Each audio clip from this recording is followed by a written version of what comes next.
Zoe Hana Mikuta is a recent graduate and published author of the young adult sci-fi novel Gearbreakers. In this episode of Traverse Talks, Zoe explains how she discovered more about her own identity as a half-Korean queer woman while writing the book. We'll discuss Asian representation in the media, how Generation Z is changing it, and how, at just 22, she's already made her Korean mother proud. I'm a little jealous. This is Traverse Talks. I'm Sueann Ramella.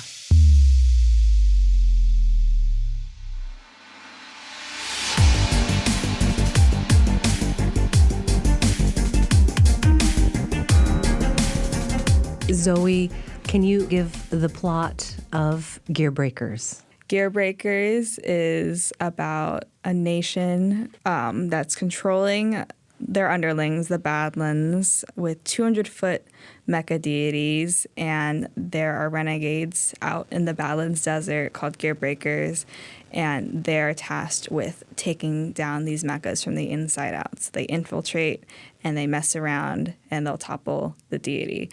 And what happens is that Eris, who's a cold-hearted Gearbreaker, cold-hearted soldier, she gets captured by this evil nation called Godolia, and she meets Sona Steelcrest, who's one of the mecha pilots, and they find that they have similar loyalties, and they end up falling in love. And with that, I don't think I was specifically going into the project being like, yes, they're going to be like a sapphic love story type of thing. Just like halfway through Gearbreakers, I was like, oh my God. Did not really suspect that I might have been queer, even though I was like halfway through this book, and I was like, oh my God, I'm like fetishizing sapphic relationships. Why am I doing this? And then I finished the book and I was like, this is what I find romantic, and it's sapphic and it's nice. That's so interesting. So it was during the creation of this book that you were learning about yourself and your sexual identity.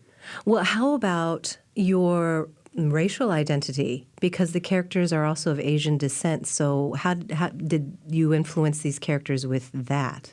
Yeah, so both my characters are half Korean. Sona specifically, that's my demographic more, where she's half white and half Korean.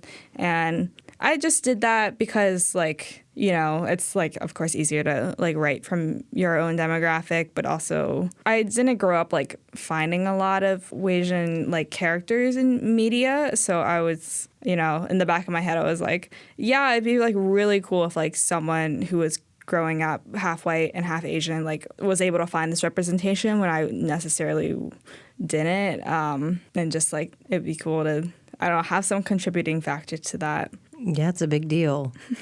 I mean, you're younger than I am, so I assume that you had some shows like this, but no, really, it wasn't until the last, I don't know, maybe 5 years that we started seeing more representation on even Netflix. Oh, yeah, the new League of Legends series on Netflix Arcane, one of the characters, Caitlyn, is Asian, and I was, so thrilled. Oh, my God, it's canon, and I feel represented, and I don't think, I really, get excited about it until I see that representation. I'm like, this is nice. I don't know why it's nice. Why is it nice to be represented? Because you're represented, but it's hard to put into words. Just I don't know. It's recognizable. Yes, and for me, it's because I'm also half white. I could always identify with some of the white girls, but never. Honestly, I'm so sorry you're blonde, but the blonde cheerleader, I couldn't. But the brunette. Sure. Because that's what they gave me, at least. I got the brunette, brown-eyed girls. But when I started seeing more Asian characters, I was like, a part of me felt like I could release myself into that character and empathize through their storyline. Yeah, exactly. And I want to go back to you saying Wasian. Tell me about this way of describing yourself. This is a new term. I don't know what I was using for myself before. I think I might have literally picked it up off of TikTok. I'm assuming it's Western Asian? I think it's white and Asian. So it's Really? Yeah. You and I talked a little bit about being white passing. When did you notice that about yourself? And how are you learning more about yourself through that lens? I grew up in very white neighborhoods, and I think I just wasn't that connected to that side of my family. Especially when we moved to Colorado, because originally, up until I was 12, we were living near DC where my mom's parents were. But just like going to school and stuff, I was just like not surrounded by Asian kids. So like I think you just like end up identifying more with the white side of me. And it was like I never really thought that I really looked like my mom, which didn't really bother me, but it was definitely a thing where I was like I never think of myself as diluted white, but I think I was always thinking of myself as like maybe diluted Korean. Like mathematically, that's not correct. I don't know why I was like thinking of it like that, because it's not diluted white, not diluted Asian. I'm just like, just both at the same time. But I really understand what you're saying. For me, it comes from an insecurity. Not enough this, but definitely can pass as that. Yeah. And like if I step into a Korean community, I don't speak Korean. I can follow the social cues, but I don't quite belong.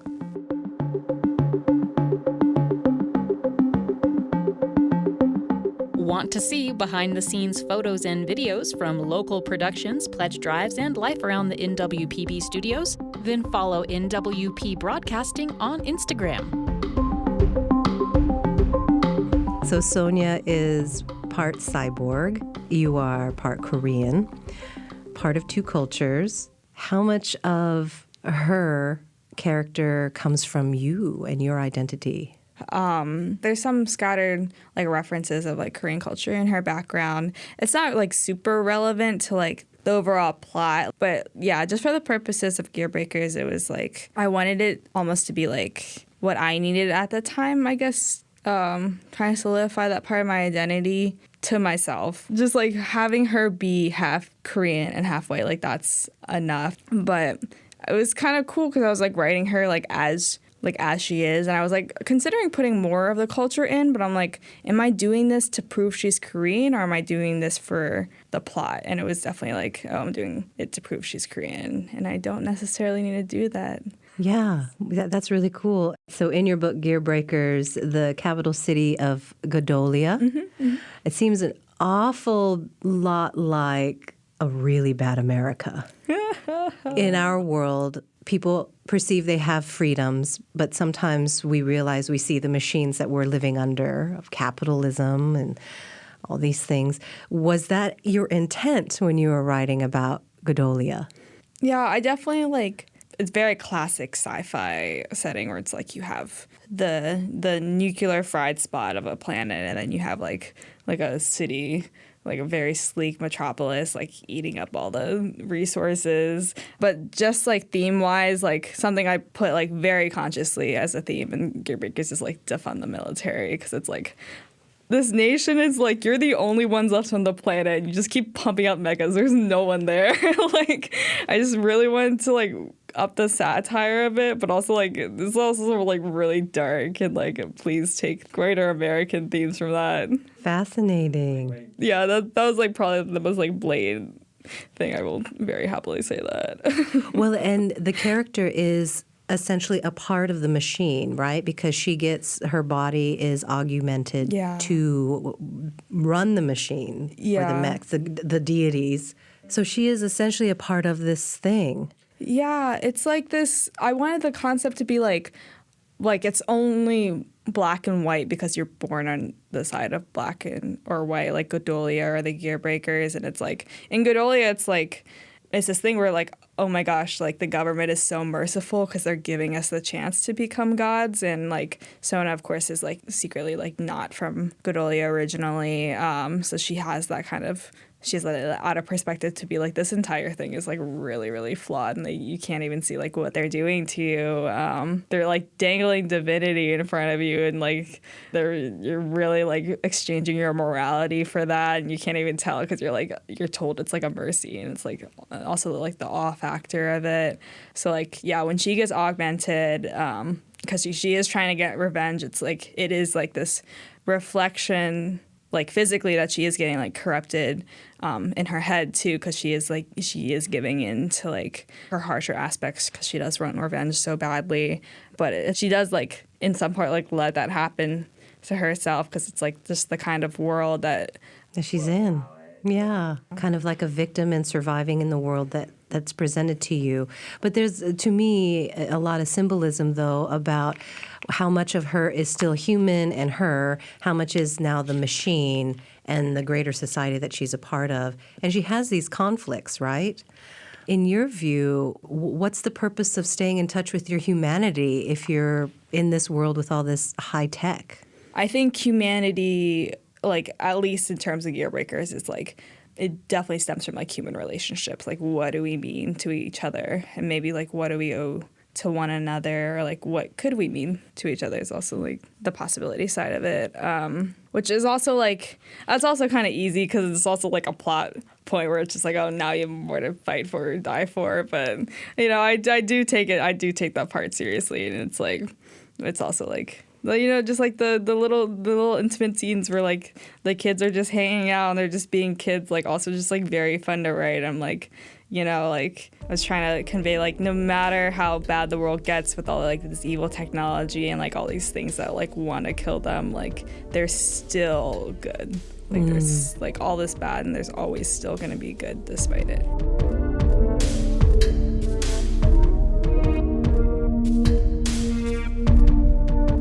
Did you know Traverse Talks is also on YouTube? To watch full episodes with closed captions, search Northwest Public Broadcasting on YouTube and subscribe so you never miss an episode.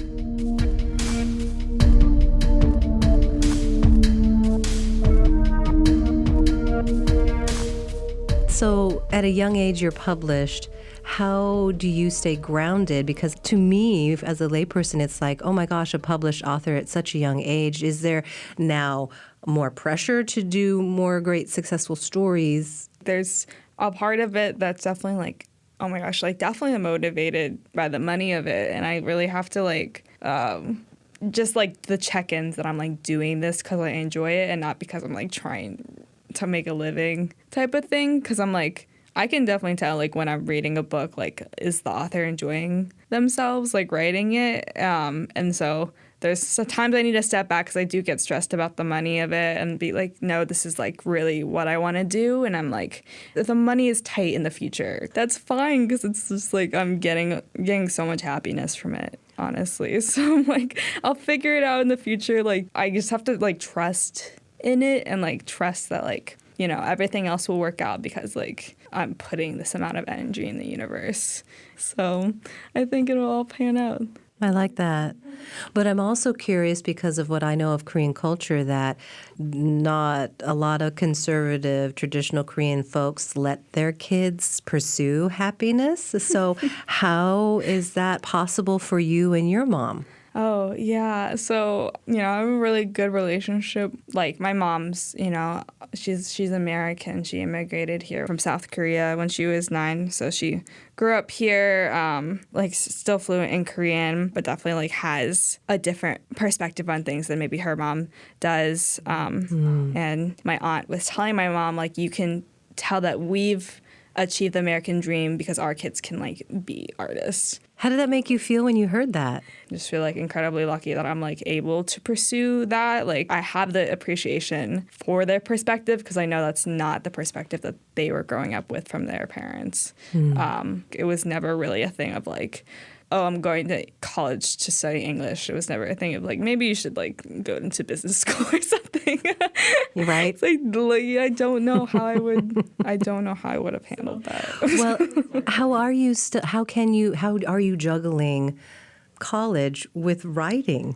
I really just have to like put myself through the organization of it because that's completely manageable. And it's just like I got really lucky because writing is something that de-stresses me. So it definitely doesn't feel like work. When I'm drafting, when I'm editing, it's like, oh my gosh.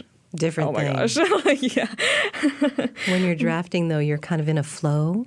Yeah, I'm really bad at writing synopses and like outlines and stuff because I like don't know what's gonna happen until I like start going with it, which is why like my first drafts are like such wrecks, which is why I hate editing. It's like feeds into it, but definitely like I've tried to sit down and do the outline and I'm like I just can't budge with it. So I really think it's good for those who are interested in writing to know that this published author just sits down and does it, almost like Jack Kerouac, who sat at the typewriter and just let it all out. Because sometimes our thinking brains are, interfere. Oh, you're making a mistake. Oh, you spelt that wrong, or this isn't the way you want it to go. So when you are in this mode of drafting, do those voices in your head, are they there, or they kind of just go with you? Yeah, something I'm really trying to work out of myself is the need to edit as I go, because I'm that is not productive. Because in my head I'm oh, if I edit as I go, then it's less work later, ha ha ha. But it always ends up being the same amount of work later, and I just need to get over myself. Which is why the short story class I'm taking now is really helpful, because our thing is that we have one short story that we're workshopping the entire quarter. But it's what we turn in as our revisions. So it's encouraging messy first drafts. And I'm okay, I'm just really trying to solidify that for myself. Even, I guess just in general, trying not to be a perfectionist with it. Because it's when I'm editing, sometimes I'm oh my gosh, it's so messy that this whole thing was just a waste of time. And then I really need to, I literally have a conversation with myself where I'm okay, this is all practice. I just the direction I'm going is more important than how many messy steps I'm taking to get there. So. You're in a place where maybe other young aspiring writers would love to be in. What kind of advice would you give them to continue their craft, maybe even get published? I would say above all else, you definitely have to be writing for yourself, because if you are bored with your piece, you can tell, your readers can tell, and also just if you're not having fun with it, why wouldn't you have fun with it? If you're going to do any art, it should be the art you get most kick out of, most entertainment. Tell me, what did it feel like when you got your published book? I remember I got a big box from my publisher, and I'm oh my God, it's my hard copies, my hard copies. And then I brought the box into my room, and I have a really tiny room, and it was a big box, and I literally it was just in the middle of my room unopened for a week, and I was I can't open it. Really? So there was a bit of hesitation, right? Yeah. A week hesitation. Yeah, because the final product was in front of you, this thing that you created. And so I'm wondering, is it because, I don't know, a vulnerability of seeing it in the real world, knowing that you put this out there for others? Yeah, I think it was just a thing where it's hard to conceptualize. Because I had nothing physical, and everything that all the business relationships I had were over email and phone. So I'm haha, I'm definitely getting scammed. It's a big, it's a big joke to everyone. I was telling everyone I'll know it's not a scam, and I'll know it's real when the book's in my hands. But I think it was a thing of what if the book's in my hands and I still don't believe it? And honestly, that was kind of what happened, is that I opened the box and I'm staring at the books. I'm it's right in front of me. I don't know. It definitely, it just took a few weeks to seep in. And what happened is that, my book launch came around, and my mom organized something with her whole side of the family. And it was, just such a blast. And I, finally felt myself, relax into it. I was okay, it's, kind of cool. Well, Zoe, thank you so much for talking to us about your book, Gearbreakers, and we're looking forward to the sequel. Will you give us the title? Yes, it's Godslayers. And thank you so much for having me. This has been very cool. That was fun. Thank you.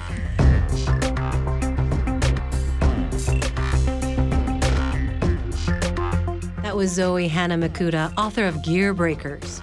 Thanks so much for listening, and also for sharing, downloading, and subscribing. This is Traverse Talks. I'm Sueann Ramella.